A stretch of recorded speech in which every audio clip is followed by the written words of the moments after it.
तू तीच आहेस भाग 29. अग्नी निघून गेल्यानंतर अबोली कीर्तीकडे आली.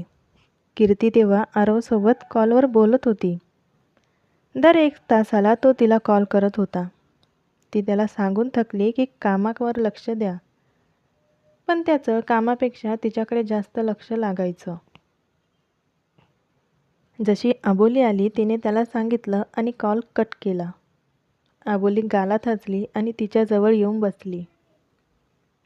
कीर्ती, तुला आता सवय करून घ्यावी लागेल.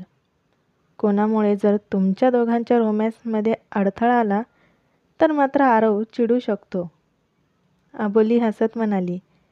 कीर्तीने लाजून खाली मान घातली, कारण तिने जेव्हा कॉल कट केला तेव्हा तिलाही अंदाज आला होता की त्याला राग आला असेल. त्यांना त्यांच्या पर्सनल वेळेमध्ये कोणीही डिस्टर्ब केलेलं आवडत नाही. अबोली म्हणाली. आरव आणि अग्ने अगदी एकसारखे होते. असं काही नाही मॉम, ती आपला लाल झालेला चेहरा लपवत म्हणाली. अगं किती लाजतेस तू. अबोलीला तिचं हसू येत होतं. कीर्ती, आता तुला हळूहळू चालण्याचा प्रयत्न करायला हवा. थोडा पायांचा व्यायाम होईल. हळूहळू चालत राहिली तर तुला नंतर काही त्रास होणार नाही. आता तुझी काही हरकत नसेल तर मी तुला सपोर्ट देऊन 2-3 पावलं चालवू शकते. माझ्यावर विश्वास ठेव आणि चल. अबोलीने तिच्यापुढे हात केला.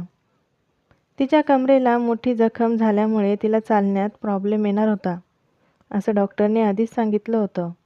पण हळूहळू जर तिच्याकडून प्रॅक्टिस करून घेतली तर ती लवकरच कव्हर होणार होती. मॉम, मला भीती वाटते. कीर्ती उभं राहायला घाबरत होती. 2-3 दिवस तर जिथे जायचं तिथे आरव तिला उचलून नेत होता. आता तिला चालायचं टेन्शन आलं होतं, कारण तिच्या पायांमध्ये हवी तितकी ताकद नव्हती. कीर्ती, माझ्यापेक्षा स्वतःवर जास्त विश्वास ठेव आणि चालण्याचा प्रयत्न कर, अबोली तिला म्हणाली. कीर्तीने एक दीर्घ श्वास घेतला आणि तिच्या हातात हात दिला. अबोलीने हळूच तिचे पाय बेडखाली ठेवले आणि तिला उठवण्याचा प्रयत्न करायला लागली. पण कीर्तीमध्ये तितकी ताकद नव्हती. ती कशी तरी उठण्याचा प्रयत्न करायला लागली, पण तितक्यातच तिचा तोल गेला आणि ती बेडवर परत बसली. तिच्या पायांमध्ये अजिबात जीव नव्हता. मॉम, मला नाही जमणार. मला माहीत आहे मी कधीच चालू शकणार नाही. कीर्ती रडायला लागली. कीर्ती, असं का बोलतेस तू की तू चालू शकणार नाही? तू चालू शकते. फक्त स्वतःमध्ये हिंमत ठेव. आणि कोण बोललं तुला की तुला कधीच चालता येणार नाही? मी स्वतः याविषयी डॉक्टरांशी बोलली आहे. तर ते म्हणाले जर तू हळूहळू रोज थोडी थोडी प्रॅक्टिस करत राहिली तर तू लवकरच नॉर्मल चालायला लागशील. अबोलीने तिचे डोळे पुसत म्हणाली. मॉम, माझ्या पायांमध्ये ताकद नाही आहे. मी नाही चालू शकत. ती रडत रडत म्हणाली. तसं अबोलीला वाईट वाटलं. कीर्ती, इकडे माझ्याकडे बघ. तुझं स्वप्न आहे ना फॅशन डिझायनर व्हायचं? जर तुला तुझं स्वप्न पूर्ण करायचं असेल तर तुला आता थोडे कष्ट घ्यावेच लागतील. मला माहीत आहे तू ज्या परिस्थितीमधून गेली आहे त्यामुळे तू घाबरली आहे आणि तुला असं वाटतं की तुझ्या पायांमध्ये ताकद नाही आहे. पण असं काही नाही बाळा, तू चालू शकतेस, अबोली तिच्या गालावर हात ठेवून म्हणाली. स्वतःसाठी नाही तर आरवसाठी हिंमत कर. त्याला तुला लवकरात लवकर पूर्णपणे ठीक झालेलं बघायचं आहे. खरं तर तो स्वतः तुला चालण्याचं शिकवणार होता, पण त्याच्यात इतकी हिंमत नाही. तो तुला तुटताना बघू शकत नाही, म्हणून त्याने हे काम मला दिलं. तुझ्या प्रेमासाठी तुला चालावंच लागेल, अबोली तिला हिंमत देत होती. कीर्तीने तिचे डोळे पुसले. त्याने आत्तापर्यंत तिच्यासाठी खूप केलं होतं. आता तिचं कर्तव्य होतं त्याच्यासाठी काहीतरी करणं. ठीक आहे मॉम, मी आरव सरांसाठी नक्की चालण्याचा प्रयत्न करेल. तिने बेडला पकडून उठण्याचा प्रयत्न केला. 2-3 वेळा ती बेडवर बसली, पण नंतर तिने सगळी हिंमत एकवटून उभी राहिली. ती परत पडणारच होती की अबोलीने तिला पकडलं आणि अबोलीच्या मदतीला प्रिया पण आली. तिने दुसऱ्या बाजूने कीर्तीला आधार दिला. दोघींनी मिळून कीर्तीला नीट उभं केलं. कीर्तीचे पाय थरथर करत होते, पण या दोघींच्या मदतीने ती थोडी चालली. तिला चालता येणार म्हणून तिला खूप आनंद झाला. ती पटकन अबोलीच्या गळ्यात पडली.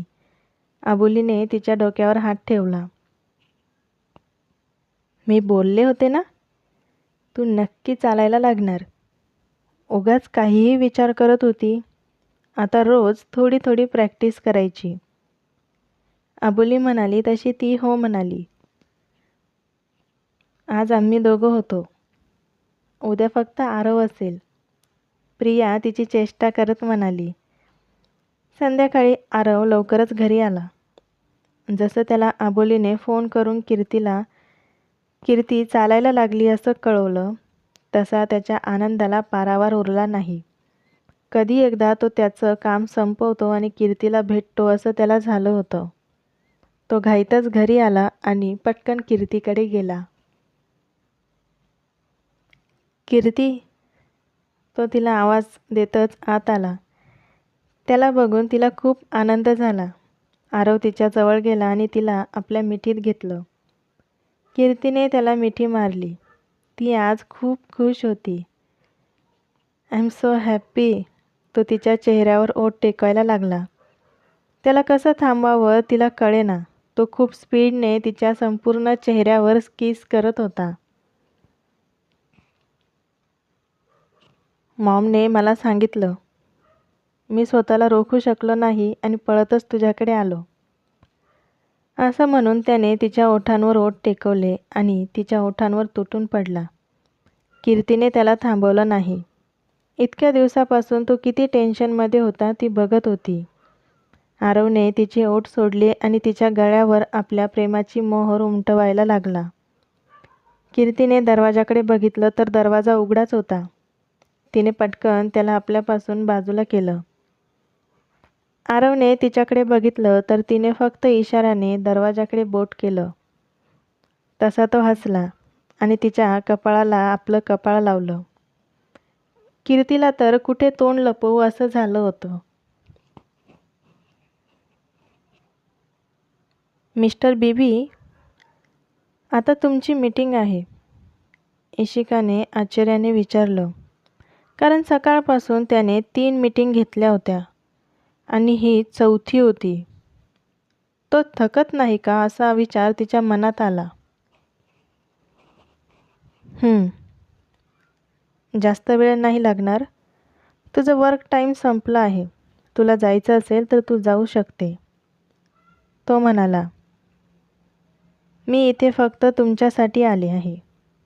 मग जोपर्यंत तुम्ही इथे आहात तोपर्यंत मी सुद्धा तुमच्याबरोबर आहे, ती बिनधास्तपणे बोलली. भार्गवला हसू आलं पण त्याने कंट्रोल केलं. ठीक आहे, मीटिंग झाल्यानंतर तू घरी जा. थोडे दिवस मी इथे नाही आहे तर तुला यायची गरज नाही. जेव्हा मी परत येईल तेव्हा तुला बोलावून घेईल, तो अंगावर ब्लेझर चढवत म्हणाला. इशिकाला तर शॉक लागला. तुम्ही कुठे चालले? तिचं मन नाराज झालं. तो समोर नसला तर तिचं मन कसं लागणार होतं? तुला सांगून जाणं गरजेचं नाही वाटत मला, तो तिच्याकडे दुर्लक्ष करत म्हणाला. पण त्याचं बोलणं ऐकून तिच्या डोळ्यात टचकन पाणी आलं. सॉरी, हे विचारण्याचा मला हक्क नाही आहे. हे मी विसरले होते. तिचा भरलेला आवाज ऐकून त्याने तिच्याकडे बघितलं तर तिच्या डोळ्यात पाणी होतं. इशिका, यात वाईट वाटण्यासारखं काय आहे? मी कधीही कोणालाही सांगत नाही की मी कुठे जात आहे. मला ती सवयही नाही आहे, तो म्हणाला. इशिकाने डोळे पुसले. ती विसरली होती की त्याचा स्वभाव कसा आहे. मध्यंतरी तो तिच्याशी थोडा चांगला वागला तर तिने त्याच्याकडून जरा जास्तच अपेक्षा केल्या. आपणच चुकलो, चूक आपलीच आहे हे तिला समजलं. भार्गवने तिच्याकडे बघितलं आणि मीटिंग रूमच्या दिशेने निघाला. तिथे शॉन आधीच मीटिंगची सर्व तयारी केलेली होती. काही मोठमोठे क्लायंट येऊन बसलेले होते. भार्गव आणि इशिका आल्यानंतर तिथला प्रोजेक्टर ऑन करण्यात आला. इशिका एका बाजूला शांत उभी राहिली. अजूनही ती भार्गवच्या मनात आपली जागा निर्माण करू शकली नाही. सुरुवातीला ती जिथे होती अजूनही तिथेच आहे. तिचं मन दाटून आलं होतं. ती प्रत्येक प्रयत्न करत होती त्याच्या जवळ जाण्याचा. एका क्षणाला तर तिला असंही वाटायचं की त्याला ती आवडत आहे, पण दुसऱ्या क्षणी तिचा हा गैरसमज दूर व्हायचा. भार्गव, तुम्ही का असे आहात? मी तुमच्या योग्य नाही का? का तुम्ही मला तुमच्या मनात जागा देऊ शकत नाही? मनात नाही पण तुमच्या आसपास राहण्याचा तरी अधिकार द्या.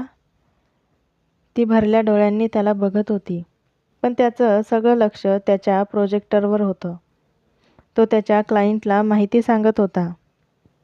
मीटिंग रूममध्ये अंधार असल्यामुळे तिचे भरलेले डोळे कोणालाही दिसले नाही. ती एकटक फक्त त्यालाच बघत होती, कारण उद्यापासून तो तिला दिसणार नव्हता. त्याच्याशिवाय हे 3-4 दिवस कसे काढायचा हा विचार ती करत होती. मीटिंग संपल्यानंतर जसे लाईट्स ऑन झाले तसा तिने डोळ्यांवर हात ठेवला. रडत असल्यामुळे तिचे डोळे लगेच सुजले होते आणि त्या लाईट्स ऑन झाल्यामुळे तिला डोळ्यांना त्रास व्हायला लागला. Are you okay? तिने डोळ्यावर हात ठेवलेला बघताच भार्गवने विचारलं. इशिकाने फक्त हो म्हणून मान हलवली. तिने त्याच्याकडे बघणं टाळलं. समोर क्लायंट असल्यामुळे भार्गवनेही तिच्याकडे जास्त लक्ष दिलं नाही आणि त्याच्या क्लायंटसोबत बोलायला लागला. शॉनने तिच्याकडे बघितलं तर तिचे डोळे लाल झालेले होते. आपल्या बॉसवर इशिका प्रेम करते हे त्याला माहीत होतं, पण बॉस कसा आहे हे तो लहानपणापासून बघत आला होता. त्यामुळे त्याला तिचं वाईट वाटत होतं.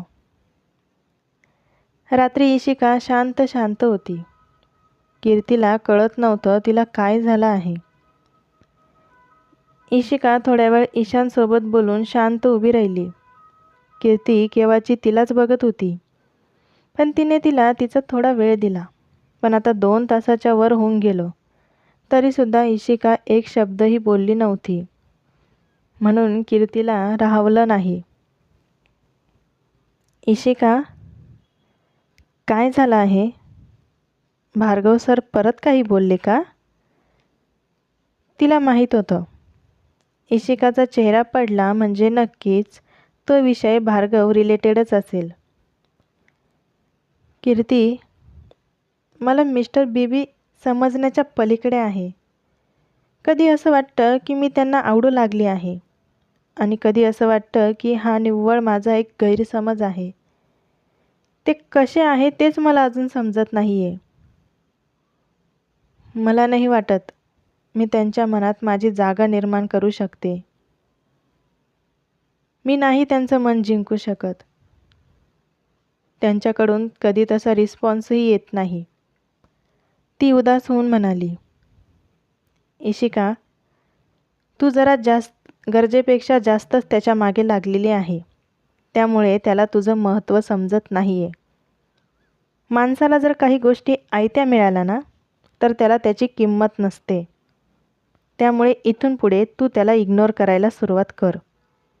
मग बघ त्याला फरक पडतो का नाही. एखादी व्यक्ती जर नेहमी आपल्या पुढे पुढे करत असेल आणि अचानक जर तिने तसं वागणं बंद केलं तर समोरच्या व्यक्तीवर त्याचा खूप मोठा इफेक्ट होतो. कदाचित तेव्हा त्याला त्या व्यक्तीचं महत्त्व समजायला लागतं. तूही तेच कर. भार्गवला इग्नोर कर. समीक्षा कीर्तीच्या रूममध्ये आली तेव्हा तिने इशिकाचं बोलणं ऐकलं आणि तिने तिचं मत मांडलं. समीक्षा, हे तू काय बोलत आहे? त्यांना तर तेच हवं आहे की मी कधी त्यांच्यापासून लांब जाते ते. असं जर मी त्यांना इग्नोर केलं तर त्यांना काहीही फरक पडणार नाही. तुला नाही माहीत ते कसे आहे. दगड आहेत दगड. इशिका सोफ्यावर येऊन बसली. एकदा त्यांना इग्नोर करून तर बघ. मग बघू त्यांचं हृदय दगडाचं आहे की वरतून नारळ आणि आतून गोड पाणी आहे. कधी कधी व्यक्ती जसा वागतो तसा नसतो. काही गोष्टी त्याला तसं वागण्यासाठी कारणीभूत असतात. तू इतक्या दिवस त्यांच्या सहवासात राहिली. याचा अंदाज तर तुला यायला हवा होता. ते कधीही काही चुकीचं करत नाही. कोणावरही अन्याय करत नाही. तूच सांगितलं ना मला. समीक्षा तिच्या खांद्यावर हात ठेवून म्हणाली. इशिका, समीक्षा बरोबर बोलत आहे. कदाचित तू त्यांना समजून घेण्यात कमी पडत आहे. ते त्यांच्या ठिकाणी योग्यही असतील आणि तुला जवळ न करण्याचं काही कारणही असेल. ते कारण तू शोधून काढ. आणि हो, समीक्षा म्हणते तसं काही दिवस त्यांना इग्नोर कर. कितीही नाही म्हटलं तर आपण जर एखाद्याला इग्नोर केलं तर त्या व्यक्तीला त्या गोष्टीचा फरक पडतोच. आत्तापर्यंत तू सगळं करून बघितलं. आता इग्नोर करून बघ, कीर्ती म्हणाली. इशिकाला त्या दोघींचं बोलणं पटत होतं, पण समजून घ्यायचं नव्हतं. त्याला इग्नोर करणं म्हणजे तिला स्वतःला त्रास करून घेण्यासारखं होतं. त्यांना इग्नोर करायचं? ती डोक्यावर हात ठेवून म्हणाली. हो. समीक्षा आणि कीर्ती दोघी सोबतच बोलल्या. अवघड आहे. मला नाही जमणार. ती नाहीमध्ये मान हलवत बोलली. तसं समीक्षाने तिच्या हातातून मोबाईल हिसकावून घेतला. जमायलाच हवं. आत्तापासून तुझा हा फोन माझ्याकडे राहील. त्यांना एकही मेसेज किंवा कॉल करायचा नाही. समीक्षा म्हणाली तसं इशिकाने डोळे मोठे केले. आजचा भाग इथे संपत आहे. लवकरच भेटूया पुढच्या भागात. आणि तुम्ही चॅनलला सबस्क्राईब करत नाही तर प्लीज सबस्क्राईब करत चला.